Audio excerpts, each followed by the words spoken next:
Webinar. Mi nombre es Florencia Cabaza, socia del estudio, que comparte del equipo societario Mario Tálvarez y Aldana Bello. Preparamos esta presentación que pretende transmitirles una visión práctica sobre ciertas situaciones que podrían plantearse a accionistas, socios, directores o gerentes en relación con la toma de decisiones y su implementación mediante la celebración de reuniones a distancia. Les pedimos por favor que para las preguntas que nos quieran hacer utilicen el icono de preguntas y respuestas. Vamos a tratar de contestarles a todos al final de la presentación. Y si llegara a quedar alguna sin contestar, van también a contar con nuestros emails. Ahora sí, me gustaría entonces dejar planteadas, podemos, Gaby, pasar por favor a la siguiente diapositiva.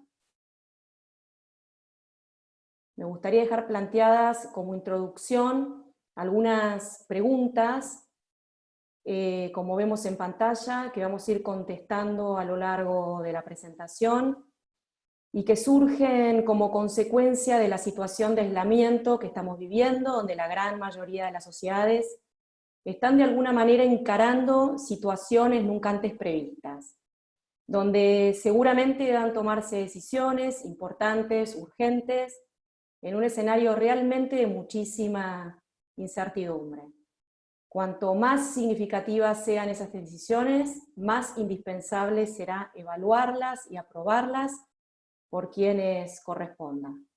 Como todos sabemos, los avances tecnológicos y las nuevas tecnologías, de las que por ejemplo estamos haciendo uso en este preciso momento, nos permiten establecer canales de comunicación a distancia, y además con personas que pueden encontrarse en diferentes partes del mundo. Estas tecnologías deben sin dudas asegurarnos en el ámbito societario, que es el que hoy nos ocupa específicamente, lo que es la confidencialidad, la transparencia y la fidelidad del contenido, y existencia, por supuesto, de las reuniones societarias. Porque cuanto más eficientes seamos en el uso de las herramientas tecnológicas, mejor preparados vamos a estar para evitar posibles impugnaciones o conflictos societarios.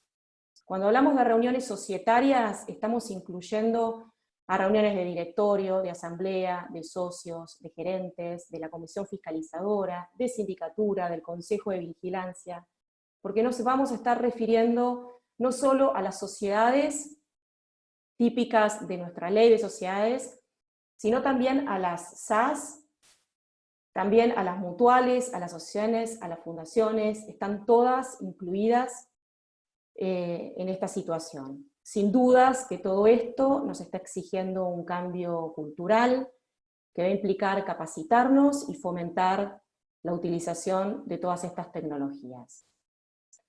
Por eso estas preguntas lo que pretenden es que nos sirvan de guía y que nos orienten sobre los temas que vamos a ir tratando. Como dijimos recién, en cómo tomar decisiones por parte de los directores, de los gerentes, cómo podemos prevenir eventuales consecuencias legales y fiscales en relación con la toma de esas decisiones, quiénes pueden celebrar reuniones a distancia, cuál es la mejor manera de implementarlas, cómo utilizar plataformas tecnológicas modernas de comunicación, cómo garantizar la transparencia y el control por parte de los directores y gerentes, cómo evitar posibles impugnaciones societarias. Y también vamos a tratar los efectos y vamos a hablar sobre los efectos contables del COVID-19. ¿Qué ocurre con la aprobación de los estados contables durante el aislamiento? Hoy precisamente es 30 de abril, fecha donde ya muchas sociedades que cerraron sus estados al 31 de diciembre deberían haber convocado asamblea para su tratamiento. Y por último vamos a hablar sobre las presentaciones que pueden efectuarse ante los organismos de fiscalización societaria, llámese Inspección General de Justicia, Dirección de Personas Jurídicas de la provincia de Buenos Aires. Pasamos entonces, Gabriela, por favor, a la siguiente diapositiva. Ahora sí vamos a hablar sobre la responsabilidad legal y fiscal de directores y gerentes, un tema importantísimo, donde por su experiencia le voy a pasar la palabra a Alberto Navarro, socio del estudio, y luego, en lo que hace a la responsabilidad fiscal, a Horacio Rotela, socio en impuestos. Gracias, Florencia, y buen día a todos. No, creo que la pandemia, por decir, provocó y sigue provocando múltiples desafíos a los empresarios de todos los tipos, que llevan a que la gente se plantee si está en situaciones de fuerza mayor, de caso fortuito, si puede invocar que esto fue imprevisto, etc. Pero también la pandemia plantea múltiples malentendidos y va a generar probablemente desencuentros a nivel judicial, abusos por parte de algunos, transgresiones, violaciones de contrato, etc. Y es cierto que dentro del tema de hoy, dentro de las cuestiones prácticas que planteaste, Florencia, están involucrados dueños de sociedades, es decir, socios o accionistas, y también directivos que toman decisiones y que asumen responsabilidades. Separo dueños de directivos porque los dueños, por lo general, en las sociedades anónimas o en las sociedades de responsabilidad limitada, suelen acotar su responsabilidad a lo invertido, que no es poco. Pero los directivos no, como vamos a ver. Los directivos pueden asumir responsabilidades personales respondiendo con todo su patrimonio, por lo cual de esto quiero hablar muy brevemente. Cuando hablo de directivos, como bien dijiste vos, hablamos de directores propiamente dichos de sociedades anónimas, hablamos de los gerentes de la SRL llamados por tradición socios gerentes, por más que no sean necesariamente socios, que son los directores de la SRL llamados gerentes, pero también hablamos de otro personaje que es el gerente de área, que existe en todas las empresas, que tiene un mandato para actuar, y también hablamos de los síndicos, de los integrantes de comisiones fiscalizadoras, y de los integrantes de consejos de vigilancia, algo propio de las sociedades que hacen oferta pública, esto último, porque acá no importa si la sociedad es grande, mediana, pyme, ni pyme, o como la llamen. En este sentido, cabe recordar, Florencia, que el cargo de directivo en general, en términos generales, ya sea director, etcétera, no es una tarea que esté exenta de dedicación y esfuerzo. Es un cargo indelegable, es un cargo legal, que requiere dedicación. Por eso nos preocupa muchas veces la integración de múltiples directorios, porque es imposible que el director sea un superhombre, que esté en todo, ¿sí? Por otra parte, tampoco hay que preocuparse, porque tampoco se le pide que sea un superhombre, y por lo tanto tiene formas de excusar su responsabilidad. Pero acá se trata de recordar en primer lugar que hay una ley de sociedades y hay un nuevo Código Civil y Comercial, que en sus artículos 159 y 160 habla de la responsabilidad. Y siguiendo un poco y complementando la vieja ley de sociedades, y dejando de lado el tema del conflicto de interés, que es la gran enfermedad del siglo XXI, por decirlo así, que es incurrir en interés contrario al social, la norma dispone que los administradores de la persona jurídica deben obrar con lealtad y diligencia. Sigue hablando de otras cosas y el 160 dice que los administradores responden en forma ilimitada y solidaria por los daños causados por su culpa en el ejercicio o con ocasión de sus funciones, por acción o por omisión. Después innova en el artículo 161 sobre los eventuales obstáculos para reunirse para tomar decisiones. Y lo que la ley lo que dice es, si no se pueden juntar, sean proactivos, busquen la manera, pero tomen decisiones. Que está muy bien. Con la lealtad no me voy a meter, porque en principio quien es desleal por conflicto de interés, porque hace primar su interés al de los otros, es un tema que no viene al caso. Acá la preocupación es que le exige diligencia. ¿Qué es la diligencia? La diligencia se puede entender de muchas maneras, pero en este caso como falta de culpa. ¿Y qué es la culpa? Lo que dice es, quienes sean culpables por acción o omisión responderán con su patrimonio. ¡Wow! La culpa es un concepto abstracto. ¿Quién lo llena a ese concepto? Un juez.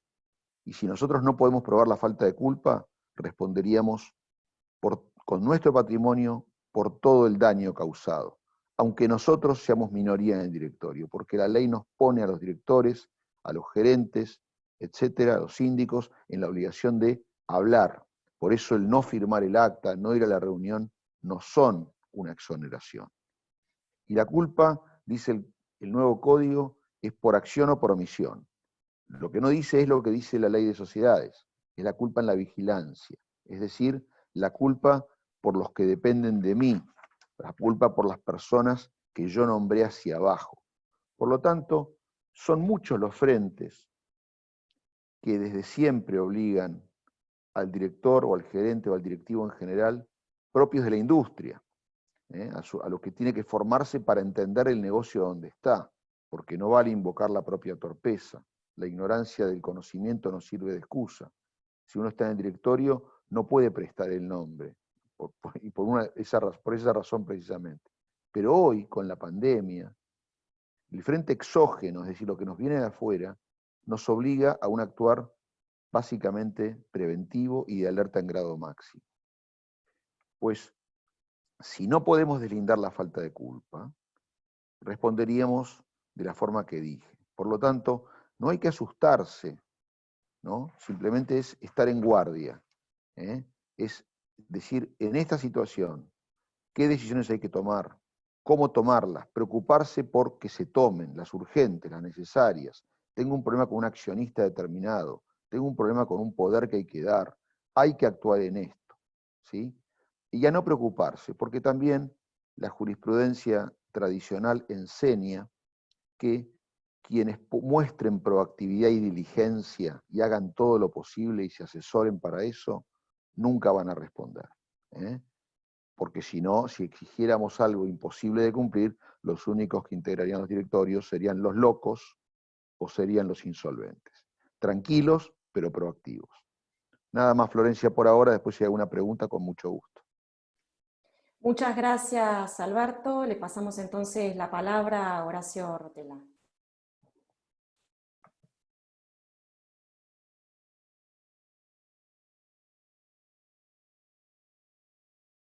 Horacio. ¿Ahí me escuchan? ¿Qué tal? Buenos días para todos. Perfecto, Horacio. Muchas gracias. El contexto argentino, de administrar una sociedad en Argentina, en este contexto, se hace difícil. Lo era antes de la aparición del COVID-19 y lo es ahora mucho más con esta aparición de esta pandemia que ha disminuido la actividad económica, ha generado conflictos laborales, contractuales, ha cortado cadenas de pago, ha generado que se cambie la forma en que veníamos trabajando habitualmente. Ya teníamos un contexto complicado, entonces en ese contexto es que se inserta administrar un vehículo en la República Argentina.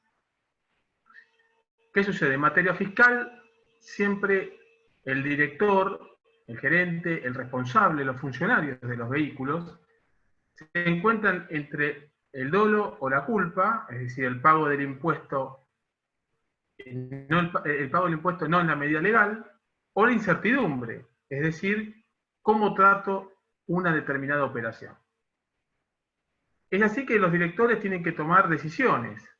Entonces, cuando están frente a la situación, existe el director que no quiere asumir compromiso o responsabilidad alguna, podríamos decir legalista, otro que brama y dice, no, entremos en una rebelión fiscal,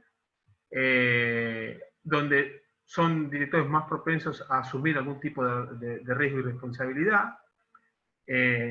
No tiene que faltar el asesoramiento profesional, tenemos también la posibilidad de recurrir al fisco vía consultas vinculantes. Eventualmente, si una operación o una acción necesita un tratamiento fiscal muy arriesgado o muy pensado, o debe hacerse en un determinado contexto, se puede recurrir a una acción declarativa de certeza para tener algún tipo de sustento en la toma de la decisión. Pero esto, veámoslo también si lo tenemos que hacer en una pyme, y por cuántos temas. Entonces las cuestiones que se plantean del directorio es en qué medida responde el director frente a una intervención fiscal, con qué efectos responde, pone en juego su patrimonio, en el eventual caso en que se aplique la ley penal tributaria. Su conducta puede extinguir la acción penal por pago. Entonces, lo primero que queremos decir con todo esto es que el director es un responsable por deuda ajena. El responsable por deuda propia es el vehículo, es la sociedad. Entonces, los gerentes o directores asumen la obligación de cumplir con la obligación tributaria con los recursos que perciben o disponen. Y esto está previsto en la propia ley de procedimiento fiscal. Esta responsabilidad que asumen los directores, ¿sí? Es una responsabilidad personal, es una responsabilidad subsidiaria, es sancionatoria porque la responsabilidad surgirá ante el incumplimiento de los deberes impositivos o previsionales en que haya ocurrido, en dolo o culpa y a modo de sanción por ese incumplimiento. Y esto es importante porque después hace a la calificación de la conducta del director. Para que nazca esta responsabilidad solidaria, los deudores no debieron haber cumplido con las intimaciones administrativas de pago, omitido el cumplimiento de sus deberes tributarios en determinaciones de oficios firmes o consentidas, y siempre esta imputación va a ser al director por haber ejercido efectivamente su función vinculada. La regla acá es que el director debe haber desempeñado funciones relevantes o intervenido efectivamente en el incumplimiento para imputarle la responsabilidad. Hay un viejo dictamen de AFIP, de DGI, del año 1958, que establece que la responsabilidad debe entenderse referida al periodo en el cual el responsable ejerció el cargo. Por eso, y acá hacemos el link con el aspecto societario, es importante que se inscriba a los directorios vía el artículo 60 de la Ley de Sociedades Comerciales, y así como es importante inscribirlo, también es importante la salida de los directorios para aquellas personas que cesan en sus funciones.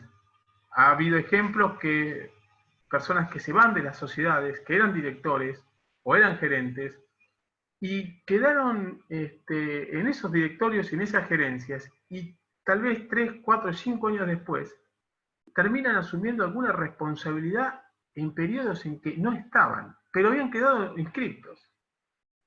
Figuraban formalmente. Después, todo eso hay que probarlo. Entonces, lo más sano es, en la medida que se asume la responsabilidad, se inscribe; en la medida que se cesa la responsabilidad, se desinscribe. Otro aspecto importante es, yo hablé que había algunas situaciones que había socios que gritaban: entremos en rebelión fiscal. Hay cuestiones que pueden asumirse como riesgo y hay cuestiones en las cuales no se puede asumir como riesgo. Una de las situaciones que el riesgo no es admisible es el dejar de pagar importes en los que se haya un impuesto propio. Porque no es un impuesto de la sociedad, es un impuesto que el fisco me ha puesto a mí a recaudar por él. Por lo tanto, es plata de terceros. Fíjense que esta situación dispara y gatilla la aplicación de la ley penal tributaria cuando superen los 100.000 pesos por cada mes y no se haya ingresado al fisco por 30 días luego de vencido el plazo. Pero tanto lo castiga la ley penal tributaria que no permite la extinción de la acción penal por la apropiación indebida de impuestos. ¿Qué impuestos son aquellos que debemos pagar? Retenciones y percepciones nacionales, vía el SICORE, retenciones y percepciones de impuestos provinciales, los aportes de los empleados del formulario 931. El 931 tiene dos partes, los aportes y las contribuciones. Y dentro de aportes y contribuciones están los vinculados con la seguridad social y con las obras sociales. Todo lo que sea aportes, y más los de seguridad social, deben ingresarse.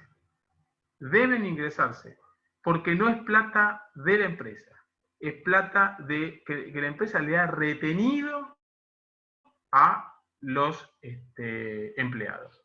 Por la parte de las contribuciones, podrá ir en un plan de pago, podrá diferir el pago, después esos intereses que se podrían generar por diferir obligaciones fiscales propias, podrá verse si la mora le es imputable a la empresa o no, y bueno, y eventualmente aplicar el tema del caso fortuito, la fuerza mayor, y tratar de pelear la no aplicación de esos intereses. Pero lo importante aquí es remarcar que no cualquier...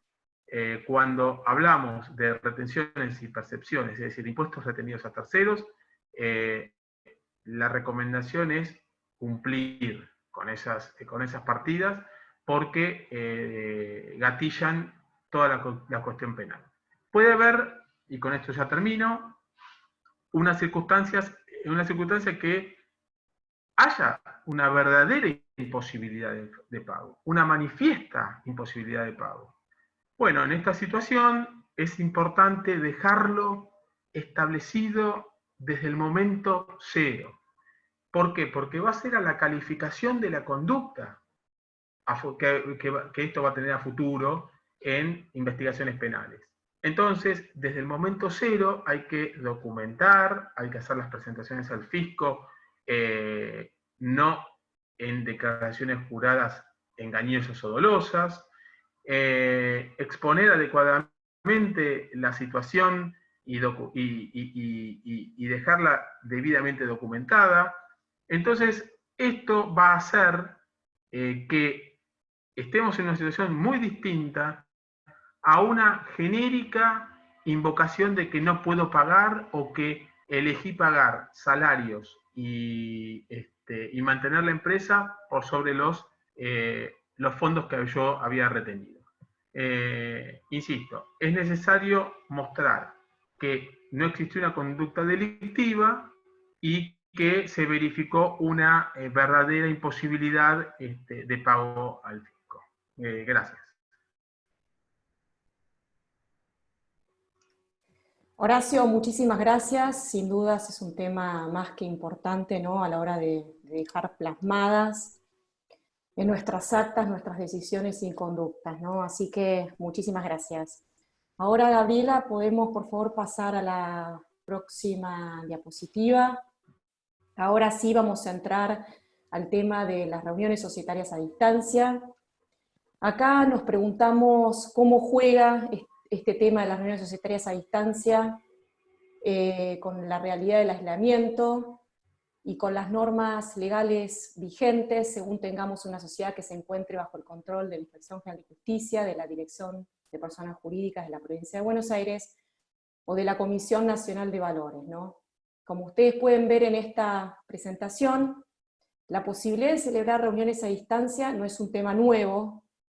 Nuestra legislación se encuentra, podemos decir, bastante avanzada, pero en la práctica es muy poca la utilidad que se le venía dando, porque en definitiva venía ganándonos la papelización hasta que el COVID nos obligó a hacer un curso acelerado en plataformas tecnológicas y a implementar según las necesidades y características de cada sociedad los mecanismos dispuestos por todo este conjunto de leyes y resoluciones administrativas que van desde la Ley General, como ustedes ven en pantalla, desde la Ley General de Sociedades Comerciales, la resolución número 7 del 2015 de la Inspección General de Justicia, que introdujo en esa resolución la posibilidad de celebrar reuniones de directorio únicamente a distancia. Luego tenemos nuestro nuevo Código Civil y Comercial, de agosto del 2015, cuando entró en vigencia, que además de las reuniones de directorio, hace extensiva la posibilidad también a las asambleas. También tenemos la Ley de Apoyo al Capital Emprendedor, que es la ley que regula a las SAS, que también le incorpora. Tenemos a la actual resolución 11 de marzo de este año, dictada como consecuencia de la pandemia, y que en términos generales sigue la misma línea del nuevo Código Civil y Comercial, donde después vamos a ver más adelante cuáles son los recaudos que deben cumplirse para su celebración y qué es lo que la sociedad debe garantizar. Y en materia de sociedades bajo el régimen de la oferta pública tenemos a la Ley de Mercado de Capitales, que fue pionera en el tema de reuniones a distancia. Hay muchas sociedades ya que tenían esta posibilidad incorporada en sus estatutos. Y la resolución de la CNB, también de abril de este año, que va en línea con la resolución de IGJ, salvo algunas diferencias propias del régimen especial, ¿no? Si bien vamos a analizar en la próxima diapositiva la aplicación práctica de toda esta normativa y cuáles son los requisitos que las sociedades deben cumplir, lo importante a destacar es la posibilidad de celebrar reuniones a distancia, ya sea que se encuentre prevista o no en sus estatutos sociales. Y en este último caso, mientras dure la pandemia. Así que podemos pasar, Gabriela, a la próxima diapositiva. Y con respecto a este tema, antes de empezar a analizar las implicancias prácticas, y de pasarle la palabra a María Otálvarez, me gustaría comentarles que la aplicación práctica en definitiva va a depender y se va a tener que adaptar a la realidad propia de cada empresa, de sus características y en función de su complejidad. Por ejemplo, no es lo mismo su implementación en una sociedad abierta o cerrada, con accionistas, personas físicas o jurídicas, argentinos o extranjeros, que sea una sociedad que tenga un accionista único, que haya pluralidad de accionistas o socios, con existencia o no de minoritarios, con participación o no del Estado. Como ven, son varios los escenarios posibles y las medidas a tomar en cada caso en particular. Ahora sí, María, te paso la palabra. Bueno, Florencia, muchas gracias. Bueno, la realidad, como mencionó Florencia anteriormente, IGJ, mediante la resolución 11-2020, nos da esta posibilidad de poder celebrar reuniones tanto del órgano administrativo como del órgano de gobierno a distancia mediante estas plataformas digitales que, bueno, durante esta etapa de pandemia y emergencia sanitaria ya estamos, digamos, poniendo en funcionamiento. Entonces, ¿qué pasa? La resolución 11-2020 nos da esta posibilidad y nos otorga un marco mediante el cual las distintas sociedades van a poder celebrar este tipo de reuniones, obviamente cumpliendo con ciertos requisitos. Estos requisitos van a ser obviamente la libre accesibilidad, que van a tener que de alguna manera tener todos los accionistas, todos los directivos que participen de esa reunión en particular, y obviamente se les debe otorgar la posibilidad para que puedan acceder a la plataforma de una manera fácil, de una manera que sea obviamente comprensiva, y todo esto se va a realizar mediante la convocatoria. Digamos que entonces la convocatoria, ya sea a esta reunión de directorio, de comisión fiscalizadora, como también la reunión de asamblea, va a tener que ser de la manera más clara y más precisa posible. Por otro lado, debemos también tener en cuenta que esta reunión va a tener que ser celebrada mediante cierta plataforma digital, que va a también tener que ser indicada en la convocatoria, y asimismo tenemos que tener en cuenta que los participantes van a tener que participar de la asamblea mediante imagen y sonido. Es decir, que por ejemplo, no podríamos celebrar esta reunión simplemente mediante una llamada por Skype o una llamada vía WhatsApp, sino que debemos utilizar plataformas como por ejemplo lo están utilizando varias sociedades actualmente, como lo son Microsoft Teams, Google Hangout, Zoom, que es la que estamos utilizando nosotros. Entonces, de alguna manera vemos cómo mediante estos requisitos se le permite a quien va a participar de la reunión que lo haga de la manera más cómoda y más transparente posible, evitando obviamente lo que comentaba Florencia al principio de las impugnaciones.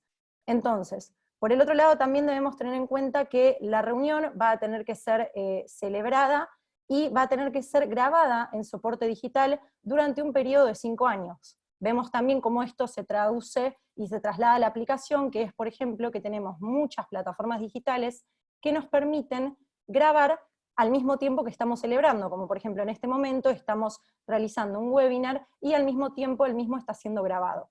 Entonces vemos como de alguna manera las plataformas nos dan las herramientas para que estas reuniones puedan ser celebradas de la manera más fácil y más transparente posible.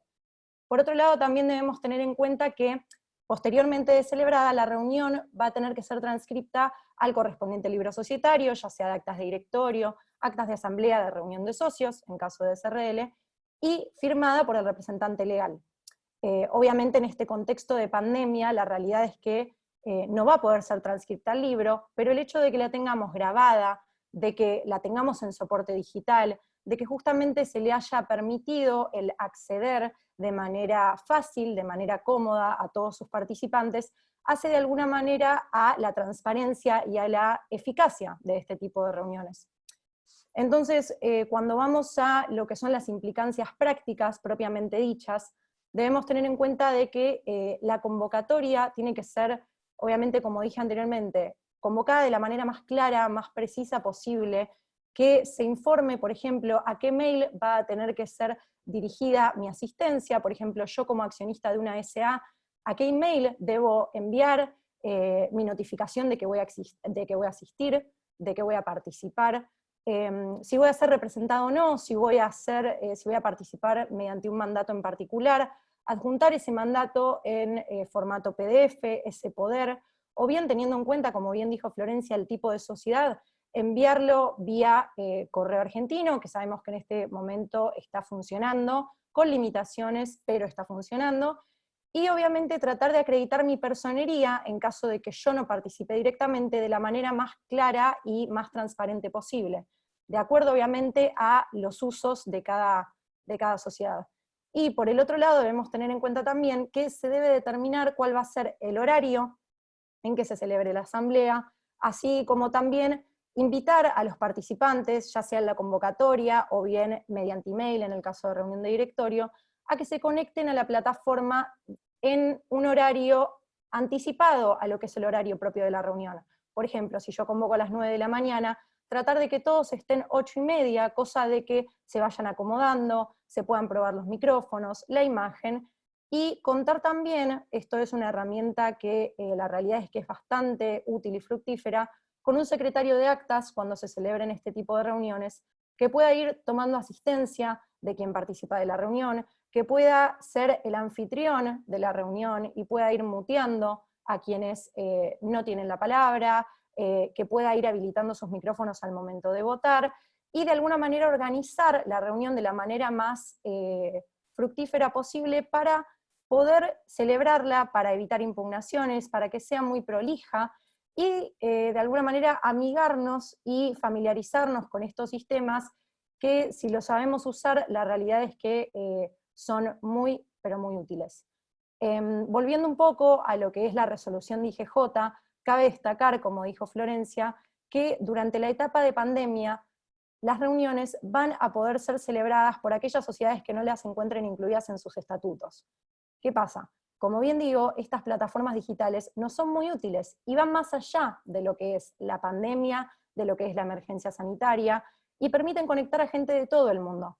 Entonces, obviamente, una herramienta que es muy útil y que puede comenzar a ser utilizada en estos momentos es reformar el estatuto o bien inscribir un reglamento de asambleas donde la sociedad esté radicada, ya sea personas jurídicas en La Plata o bien la Inspección General de Justicia, siempre cumpliendo con los requisitos de la Inspección General de Justicia, pero obviamente adaptando esa cláusula del estatuto o adaptando ese reglamento para que pueda acomodarse a las realidades de la sociedad.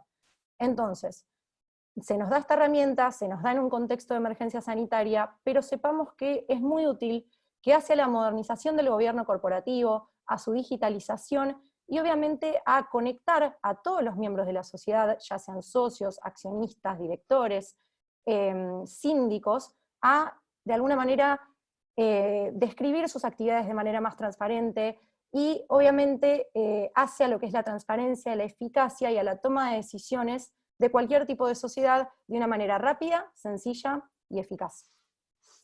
Por ahora eso, Florencia, cualquier duda estoy a disposición. Muchas gracias, María. La verdad que todo este tema nos hace concientizarnos y preguntarnos, ¿no?, sobre si realmente las empresas están utilizando métodos que faciliten y maximicen el funcionamiento societario.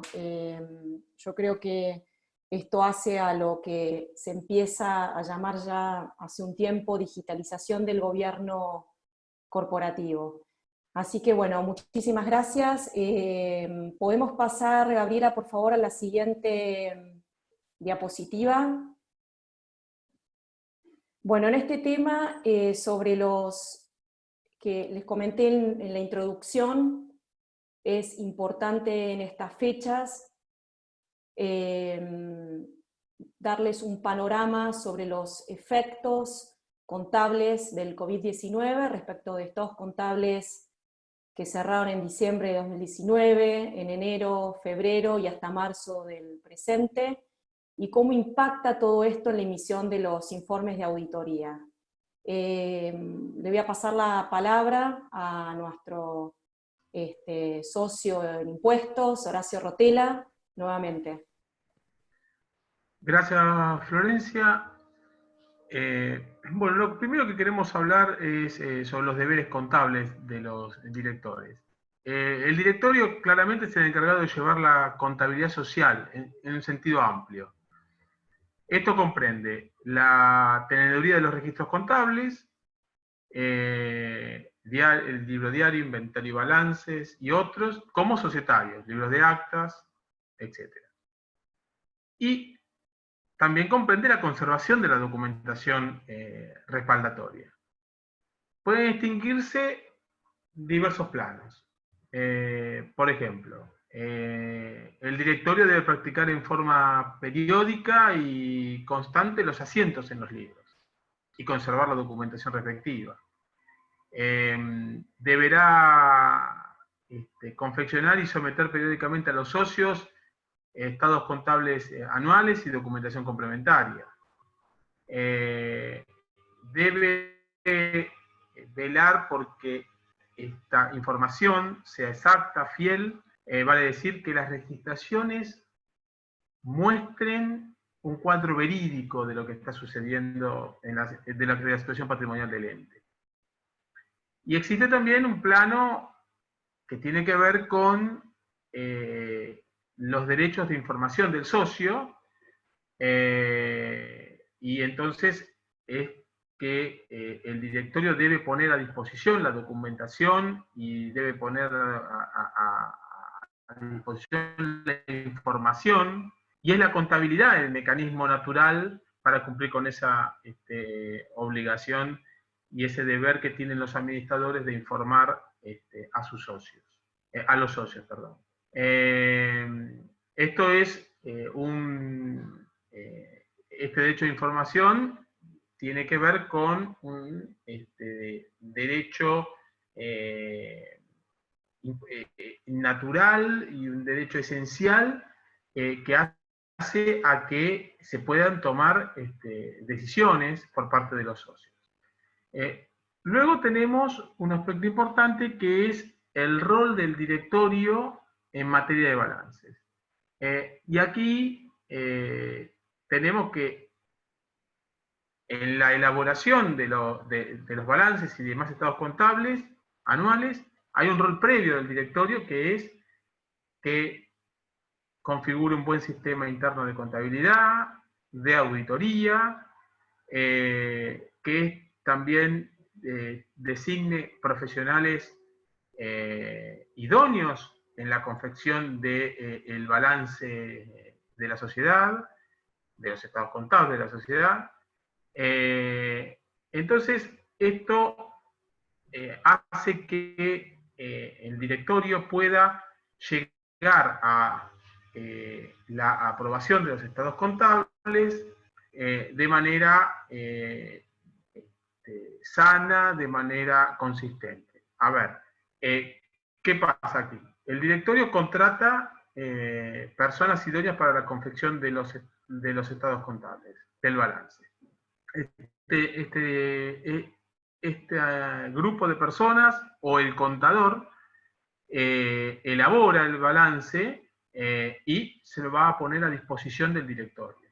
Luego, el directorio también es el encargado de contratar a aquel profesional certificante, aquel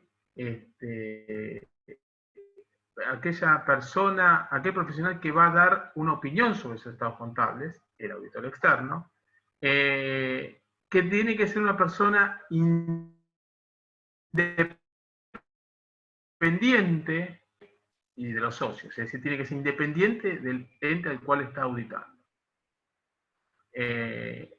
Luego, aquí entonces entramos en lo que tenga que ver con la aprobación de los estados contables. Va a haber un acta de directorio convocando a la asamblea de accionistas, o acta de gerencia convocando a reunión de socios, para someter los estados contables a su aprobación. Estará el acta luego se realizará el acta la asamblea de accionistas o reunión de socios, donde se consideran los estados contables. Es importante aquí también decir que la fecha del informe de auditoría, y esto tiene que ver más para el lado del profesional interveniente, puede ser la misma o posterior a la fecha de aprobación de los estados contables por parte del directorio. Generalmente se estila que sea la misma. Y tenemos un procedimiento para la aprobación de los estados contables que tienen que ver con la preparación por parte de la administración del ente de los estados contables sin informe de auditoría, la auditoría de los estados contables, determinación y propuesta de ajustes, la aceptación o no por parte del organismo de administración, el directorio en este caso, de los ajustes de auditoría, se vuelve a discutir, seguramente. Va a haber la aprobación, va a existir la aprobación por parte de ese órgano de los estados contables, y ahí entonces esa va a ser la fecha de la emisión de los estados contables. La emisión del informe de auditoría sobre los estados contables aprobados, y la consideración por parte de los socios o accionistas. Aquí también yo quiero marcar un punto importante respecto de qué pasa cuando el director desatiende los deberes de registrar o confeccionar balance. Por lo que nosotros estuvimos viendo en nuestra experiencia, o por lo que también hemos recogido de nuestro actual profesional y jurisprudencia en la materia, el tema de la realización de registros contables en forma permanente y su complemento con documentación adecuada es un deber muy importante por parte del directorio. El no cumplimiento de estos deberes podría llegar a sanciones administrativas, acciones judiciales de remoción, sanciones judiciales por responsabilidad de la sociedad o socios, etc. Hay un fallo del año 2005, Eurudale Sociedad Anónima contra Univista Sociedad Anónima, que determinó que ciertas irregularidades en la contabilidad y en los balances autorizaban a la designación de un vedor. ¿Y qué fue lo que encontraron como irregularidades? Bueno, la no exhibición del libro de asistencia a asambleas, la falta de certificación por el Consejo Profesional del balance, la falta de la firma del presidente y el contador en los libros y estados contables, la firma tardía del informe de auditoría, el retraso de casi 7 meses en los libros diarios, el extravío del libro de IVA, entre otros. Vale decir que la desatención de los deberes contables se castiga al menos con la intervención judicial en la sociedad por parte de un deudor. Entonces,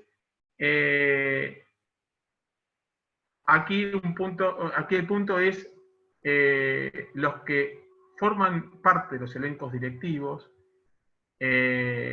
no solo deben tomar nota del balance y mandarlo para que sea aprobado por la asamblea. No, hay que participar activamente en el día a día, hay que participar activamente en la revisión, en el control, en establecer, en dar los mecanismos para que esos controles fluyan y se verifiquen, y la importancia de esto hace a que el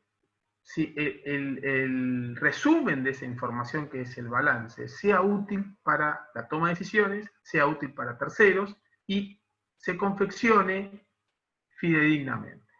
Con esto lo que quiero decir, y termino con este punto, es que estos estados contables que se ponen a consideración y que luego van a trascender porque se van a informar, deben evitar ocultamientos, exageraciones de activos o pasivos, es decir, evitar lo que podríamos denominar la contabilidad creativa. Porque desde el punto de vista jurídico podría ser reputado como un balance falso, desde el punto de vista fiscal nos vamos a empezar a comprar problemas con nuestras autoridades fiscales, es decir, el no ser sinceros en la manifestación que es el balance podría también llevar a la remoción y responsabilidad de los auditores, de los administradores. Dicho esto, en este marco, entonces, aparece el COVID-19.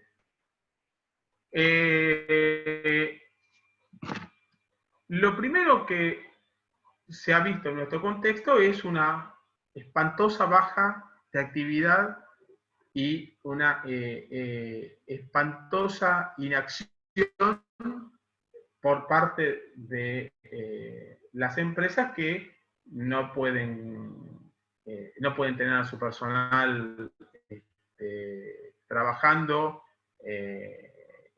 produciendo, generando la riqueza que la empresa necesita, circunstancia por la cual entonces para los cierres diciembre el COVID-19 es un hecho posterior. Para el cierre enero y febrero lo mismo. Para un cierre marzo el COVID es parte del ejercicio. Es uno más de nosotros. Entonces, la pregunta que se nos empieza a formular con estas parálisis es si la empresa en la cual nosotros somos funcionarios, va a poder seguir, si va a poder ser una empresa en marcha, si va a seguir existiendo la empresa en los próximos 12 meses y más allá de estos 12 meses. Entonces, pregunta, ¿existen incertidumbres importantes relativas a eventos o condiciones que aportan dudas significativas sobre la posibilidad de que el ente siga funcionando normalmente como una empresa en marcha dentro de un futuro previsible? ¿Cuándo hacemos esta pregunta? En la fecha en que se refieren a los estados contables, perdón, y la actualización hasta la fecha de aprobación de los estados contables para su emisión. Si la respuesta es no, que no existen estas incertidumbres, vamos a aplicar las normas contables como una empresa en marcha. Y no tendremos un efecto contable, siempre relacionado a este punto, que revelar. Ahora, si la respuesta es sí, también vamos a aplicar la empresa en marcha, pero el ente deberá informar claramente, por una nota, claramente deberá informar esta cuestión de incertidumbre importante que existe. Ahora bien, también otra pregunta que nos hacemos es si existen evidencias razonables y suficientes de que la entidad seguirá funcionando normalmente, como una empresa en marcha dentro de un futuro previsible. Lo mismo, aquí cuando hacemos esta pregunta, la hacemos a la fecha de los estados contables y la actualización hasta la fecha de aprobación de los estados contables hasta su emisión. La conclusión puede ser que sí, pero existen incertidumbres importantes al respecto. Vamos a aplicar las normas contables como si fuera una empresa en marcha, pero la entidad deberá informar de estas incertidumbres por nota en los estados contables. Si existen evidencias razonables suficientes y la respuesta es no, la entidad no aplicará. Entonces, estamos en situaciones donde estamos comprometidos para la empresa en marcha, para que la empresa siga funcionando. La empresa entonces no aplicará las normas contables correspondientes a empresa en marcha, corresponderá que se use una hipótesis para que la empresa ya no esté en marcha, y deberá informar el hecho de que no es una empresa en marcha, y deberá informar las razones por las cuales no puede ser considerada empresa en marcha, y los criterios utilizados para la preparación de estos estados contables. ¿Qué pasa? Estos estados contables también van a tener una calificación por parte de un tercero independiente, que es el auditor, y aquí se abre todo un árbol de decisión y modelos de informes de auditoría que han sido últimamente todo expuesto por la FACSE, por la Federación Argentina de Consejos Profesionales, sobre toda una gran guía de aplicación de las normas contables y de auditoría en el marco del COVID. Entonces, la primera pregunta que nos haríamos es: ¿ha tenido la pandemia efectos negativos sobre las operaciones de la entidad? Si la respuesta es no, de significación, no modifica la opinión del auditor. Si la respuesta es sí, significativo, pero hay dudas pero no hay dudas de que la empresa sigue en marcha, entonces habrá una nota de los impactos negativos de este COVID. Si la respuesta es sí, será una opinión favorable con un párrafo de énfasis. Esto es, el auditor en el párrafo anterior a la opinión va a enfatizar la situación del COVID-19. Si dice que no, entonces habrá una salvedad por falta de exposición de la situación del COVID. Si los efectos son muy significativos y existen dudas de que la empresa esté en marcha, ¿hay una nota sobre esto? Si la respuesta es sí, habrá una opinión favorable con un párrafo de énfasis. Si la respuesta es no, habrá también una salvedad porque no se expone esta nota. La empresa ha dejado de estar en marcha. Los estados contables sobre la hipótesis de empresa que no está en marcha ¿Revelan algo? Si es sí, entonces habrá un párrafo favorable, habrá un dictamen favorable, y si no, habrá una opinión adversa. Y si existen múltiples incertidumbres, el auditor tendrá una abstención de opinión de esos estados contables.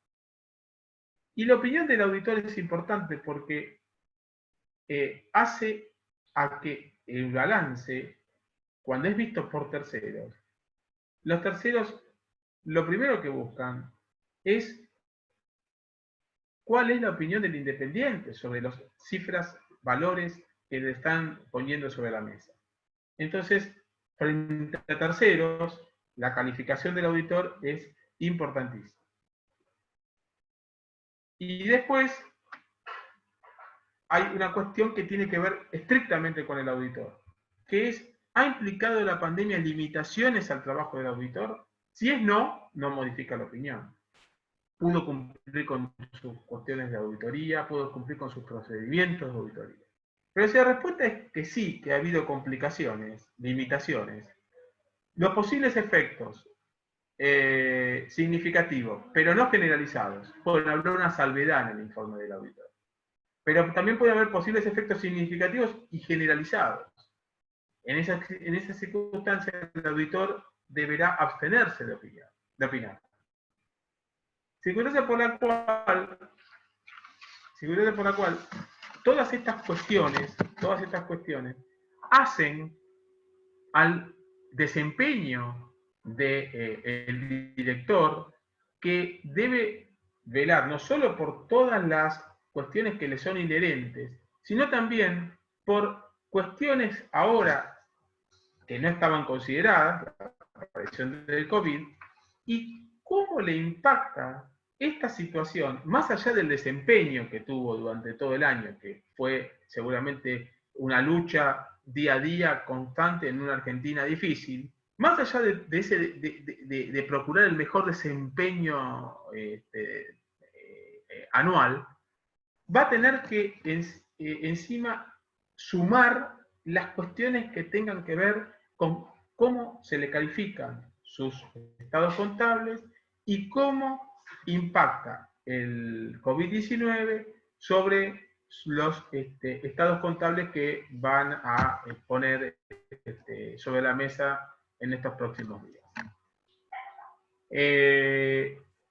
Quiero terminar con un tema que en rigor tendría que haber dicho en mi intervención anterior, que es la aparición, la publicación de una resolución por parte de AFIP, que es la resolución 4697 del 2020. Esta resolución estableció un régimen de información de participaciones societarias. Reemplaza el régimen ya vigente que tenemos en esta materia, que viene desde el año 98. Modificado hace unos años, pero siempre con cuestiones que tenían que ver con la información de participaciones hasta un cierto nivel. Esta resolución nueva incorpora el concepto de beneficiarios finales. El objetivo claramente es dificultar el ocultamiento y maniobras de ocultamiento. Pero ¿qué sucede? Quiere llegar al accionista final, al accionista efectivo. Esta situación implica que una sociedad puede tener accionistas personas físicas o personas jurídicas. En el caso de tener personas jurídicas, la resolución obliga a informar al accionista en primer nivel y al accionista en segundo nivel. Y así sucesivamente, hasta llegar a la persona efectiva, al beneficiario efectivo. Ahora, cuando no se puedan identificar estos beneficiarios efectivos, la resolución establece que la participación que no ha podido ser identificada con el accionista definitivo sea informada como beneficiario final al presidente, al socio gerente, al administrador o a la máxima autoridad de dicho sujeto. Esta circunstancia va a generar que en el caso en que no se puedan o no se quieran identificar los beneficiarios finales, va a generar una un conflicto entre socios accionistas y los funcionarios de la sociedad, que van a quedar informados como que tienen una tenencia accionaria, cuando en sus propias declaraciones juradas esta tenencia accionaria no va a aparecer, porque la realidad es que no son socios accionistas de ese vehículo. Esta resolución es nueva, yo creo que se va de alguna manera a aconsejar algún tipo de cambio por parte de los consejos o de los colegios, porque se está asumiendo en un régimen de información una propiedad que no se tiene. Me parece que una cuestión realmente peligrosa, porque después eso también impacta en las cuestiones personales de directores y funcionarios de sociedad. Muchas gracias. Bueno, muchas gracias, Horacio, muchas gracias. Bueno, cualquier duda igualmente que tengan o que les haya quedado, pueden hacerlo a través de las preguntas. Pasamos entonces al último punto de esta presentación, donde Aldana Bello nos va a informar sobre las presentaciones que actualmente pueden efectuarse ante los organismos de fiscalización societaria. Te paso la palabra, Aldana. Hola, buenos días a todos. Muchas gracias, Florencia. En lo que respecta a los organismos de fiscalización, la Inspección General de Justicia, si bien no emitió una resolución al respecto, publicó en su página web que tendrá atención reducida y exclusivamente con turno previo, y solo atenderá en la sede central, hasta un máximo de 6 trámites por turno y 15 en el caso de los gestores, y que no recibirán trámites urgentes. En cuanto a los trámites habilitados, estableció que son los siguientes: cambio de sede social y renovación de autoridades de sociedades, fundaciones y asociaciones civiles, constitución, cambio de sede social, renovación de autoridades y reforma de estatuto de sociedades cuyo objeto social esté relacionado solamente con algunos de los servicios considerados esenciales, inscripción de sucursales y filiales y la designación y cesación de sus representantes, denuncias relacionadas a capitalización y ahorro, contestación de vistas de trámites habilitados, retiro de trámites finalizados y presentación de oficios urgentes. En relación a lo dispuesto, ya que muchas presentaciones requieren documentos legalizados por el Colegio de Abogados, el Colegio habilitó la legalización de dictámenes de manera electrónica. A tal fin, la documentación tiene que ser enviada vía email al colegio y él enviará un comprobante de legalización tanto al abogado que lo solicitó como a la Inspección General de Justicia, y de esta forma validarlo. En lo que respecta a la actividad notarial, la decisión administrativa 467 la declaró como servicio esencial en la emergencia, solamente cuando la misma se encuentre limitada exclusivamente a posibilitar el cumplimiento de las actividades y servicios esenciales. Por lo tanto, los colegios van a permanecer cerrados sin actividad presencial ni atención al público y solo van a contar con una guardia mínima.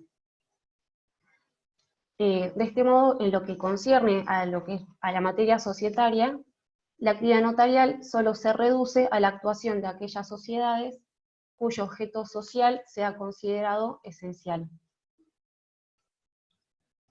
Por otro lado, como vamos a ver en la diapositiva siguiente, Gaby, ¿puedes cambiar, por favor?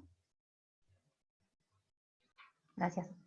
La Dirección Provincial de Personas Jurídicas, mediante la disposición 12 del corriente año, estableció que, por el plazo de 180 días, la atención al público en la sede central del organismo se realizará exclusivamente con cita previa otorgada electrónicamente. A diferencia de la Inspección General de Justicia, la cual estableció los trámites habilitados, la Dirección Provincial no disminuyó los trámites, sino que simplemente los redujo a un máximo de 3 por turno. Además, autorizó por el plazo de 180 días la remisión por medios electrónicos de documentación pre- y post-asamblearia de asociaciones civiles, fundaciones, mutuales y sociedades comerciales sujetas a fiscalización estatal permanente.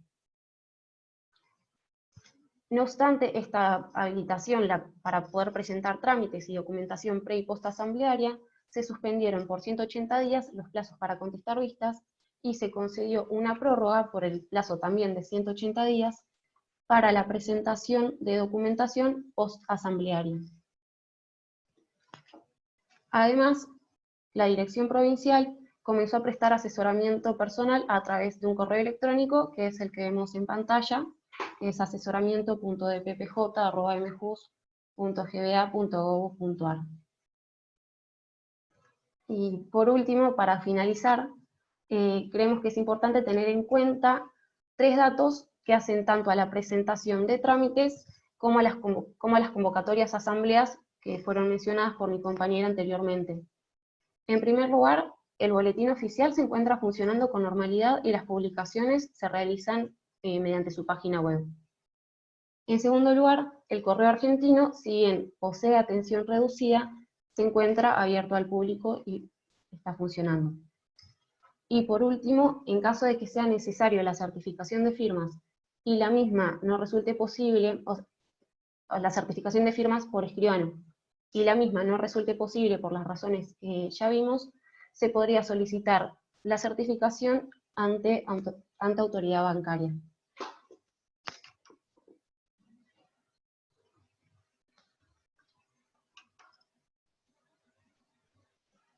Y con eso terminamos.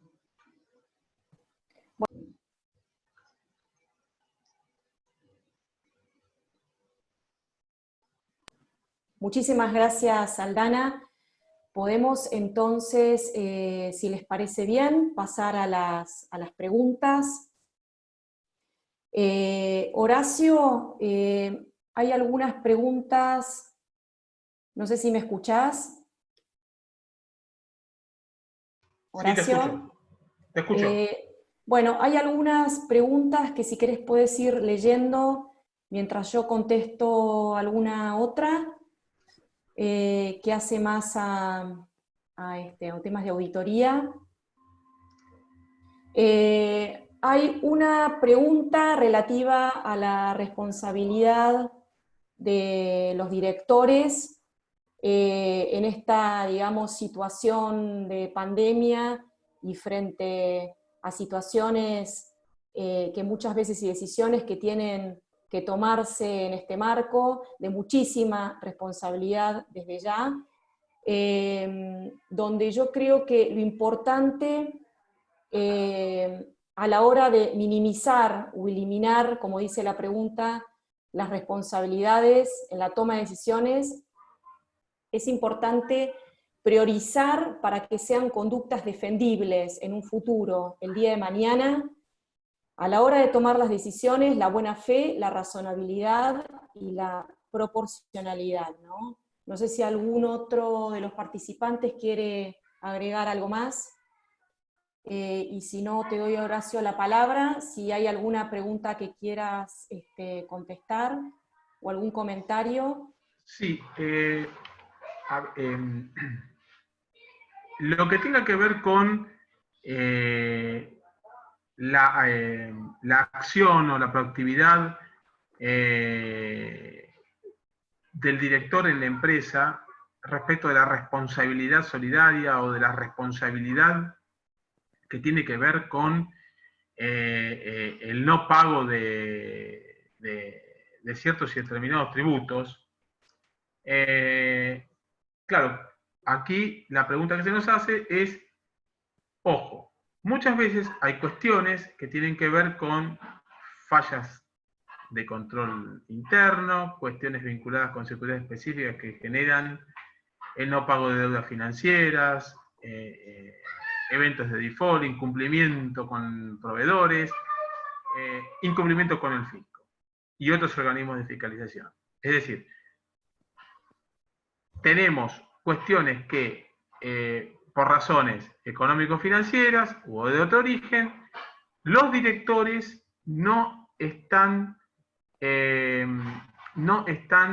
continuamente sobre las decisiones que se toman en el día a día y que pueden ser tranquilamente la de no pagar un impuesto que acarrea consecuencias penales y estar entonces en una situación de asumir esa responsabilidad penal. A ver, ¿qué sucede? En los directorios, en estos directorios donde se decide no pagar ciertas y determinadas cuestiones, la responsabilidad de las personas que no estén de acuerdo con esa situación debe quedar su negativa, debe quedar debidamente plasmada en las actas y en la documentación que se pueda producir. Porque, por ejemplo, el no pago de los impuestos de terceros va a acarrear necesariamente, porque así está tipificado, en cuestiones penales. Entonces, es importante que el director, si no está de acuerdo con esta decisión que se está tomando, lo plasme y lo deje debidamente asentado, porque de lo contrario va a quedar también inmerso en este tipo de circunstancias. ¿Qué otra acción puede tener? No mucha otra, porque no va a poder obligar al pago de ese tributo si la mayoría ha decidido no pagarlo. También puede pasar que ese no pago de algún tributo que acarree cuestiones penales no llegue nunca a la decisión y no quede nunca en la mesa del directorio para poderse decidir. Es decir, que se haya tomado en forma autónoma. Ahí realmente ya la cosa se le complica más al director, porque ya creo que ya no es una cuestión de poder cubrirse o no poder cubrirse, ya es una cuestión de que las decisiones no se toman en un lugar, en un ámbito donde él pueda participar, circunstancia por la cual ahí deberá evaluar si su continuidad con ese tipo de compañeros de elenco directivo es compatible con su forma de llevar el negocio y su forma de actuar.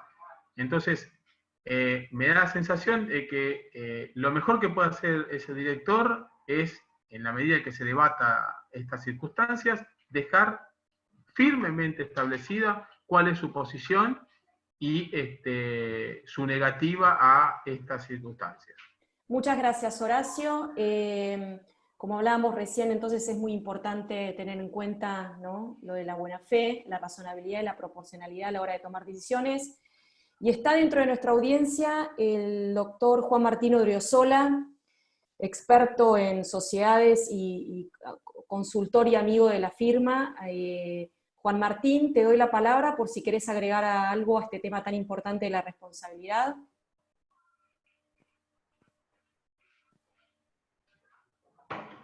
A ver si ahí se me escucha. Perfecto, Juan Martín, te escuchamos muy bien. ¿Qué tal? Buen día. Discúlpeme porque estoy a ciegas, con un teléfono chiquitito, lo único que veo es la cara de Florencia. Te escuchamos y te vemos muy bien, no te preocupes. ¿Ah, sí? Uy, qué desastre. No, bueno, me pareció muy interesante todo el análisis y el comentario que hizo Horacio. Y me da la sensación de que el tema responsabilidad de los directores es un tema que hay que manejarlo con mucho cuidado. Toda la vida fue así.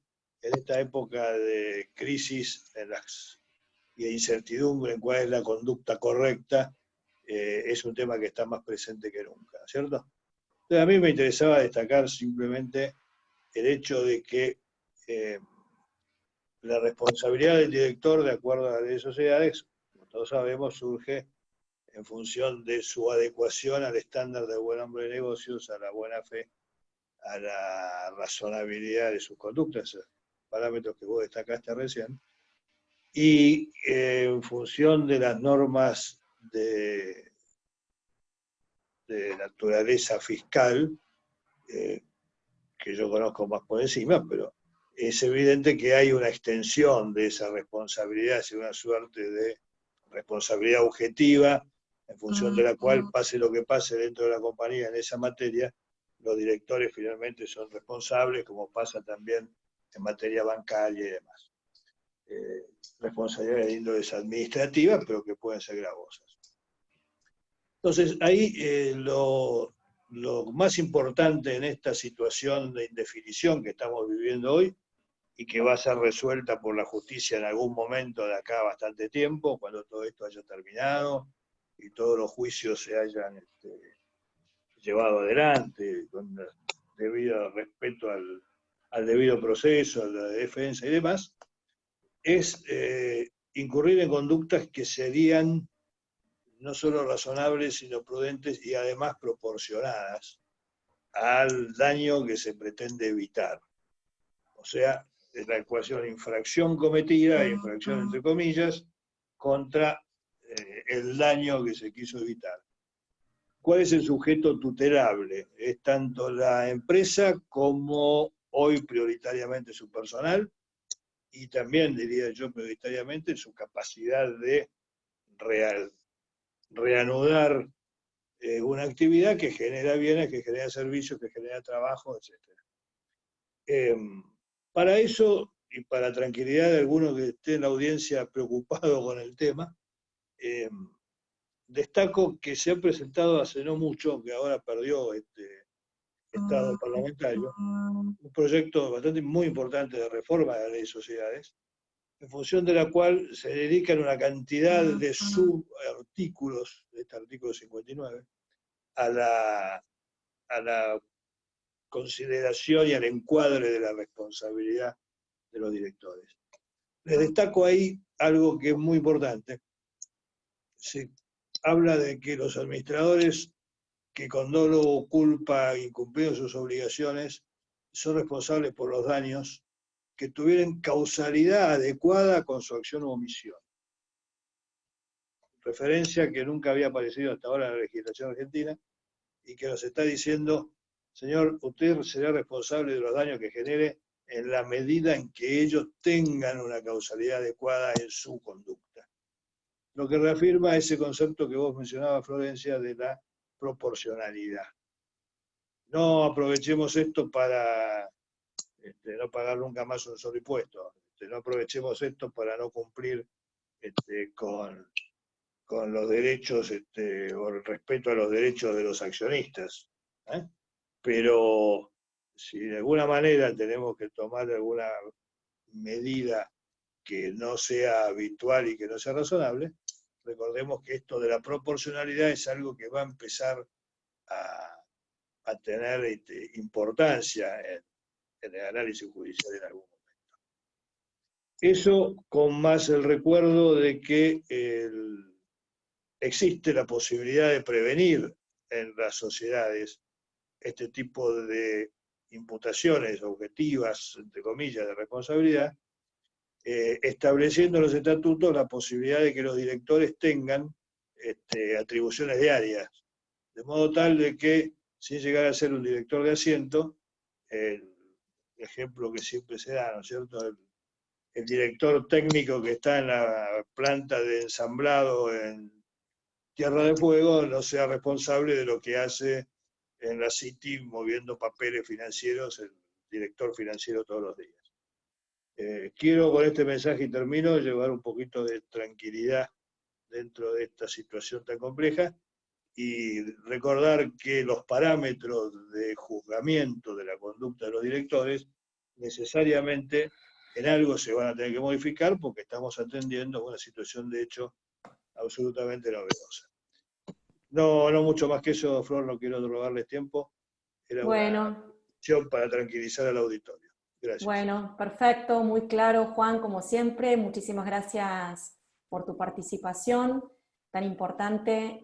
Muchas gracias a todos, a todos los participantes. Los esperamos en nuestro próximo webinar. Y muchas gracias a todos nuevamente. Nos vemos. Muchas gracias. Gracias a todos. Chau, chau. Muchas gracias a todos.